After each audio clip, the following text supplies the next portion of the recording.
kaya si Rani? Buisit na yun, yung utang niyan, tagal-tagal na. Si Rani. Buisit ka, Rani. Halika dito, ha? Halika rito. Kaysa dyan ka mapahiya, halika rito. Buisit ka, ha? Walang hiya ka, tatakbuhan mo pa ako, ha? Eh kung basagin ko pala yung buho mo, ha? Sorry na, Ate Jean, wala pa kasi akong pera. Ano, sorry, hindi pwede, Rani. Hindi pwede. Hindi pwede. Kukunin ko na yung utang mo. Wala akong pera. Anong wala? Anong wala? Ano to? Ha? Ate Jean, pambayad Ano ng to? tubig ilaw yan. Saka sa bahay. Due date na eh. Ang galing mo. Ako ba sinusubukan mo, Rani? Ha? Dapat sa'yo, turuan ka ng leksyon. Ha? Ha? Naisip ka dito dapat sa'yo.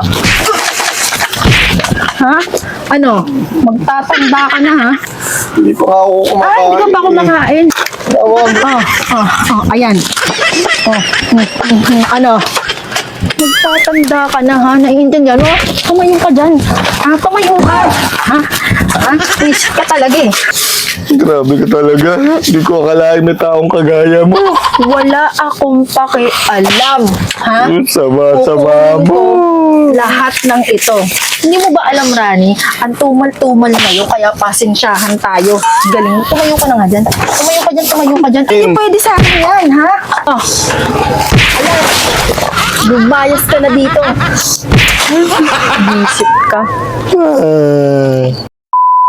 Nakita ko nga pala ang lalaking isa sa harap ng aking tindahan sa 10 oras ng gabi. Punit-punit ang damit at tila wala sa sarili. Siya'y kaawa-awa kahit siya ay yawa. Maya-maya pa ay nakita ko siyang namamalipit sa sakit. Panayhima sa tiyan at papikit-pikit. Dito ko nga napagtanto na siya ay gutom. Ako'y biglang naawa sa kalagayan niyang malala. Sobrang sakit ang kanyang sambit. Kaya naman bilang isang simpleng tao na may mabuting puso, sa kanya'y ako'y nagtungo. Pinilit ko siyang kumain para maibsan ang kanyang dinadaing, sabay bigay ng tubig. At dito nga siya ay napaiyak at ako'y nagulat sa kanyang mga sinabi. Hindi ko akalain may taong kagaya mo. Sa aking antuwa at galak, ako'y nag-abot ng konting tulong, bigas para sa kanyang pamilya. Maliit man ito pero ayos na. Piliin natin maging mabuti sa kapwa. Magbigay tayo ng tulong at mahabang pangunawa. At kung ganito nga ang trip niyong mga video, please like and share!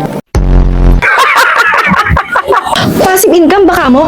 Bakit hindi mo subukan ang PC Wi-Fi ni Share Wi-Fi? Basta may internet ka sa bahay, pwede kang kumita. Maglagay ka lang ng Share Wi-Fi vending machine at automatic may kita ka araw-araw. Easy, di ba? Check mo sa comment section kung paano mag-order ng sarili mong Share Wi-Fi vending machine.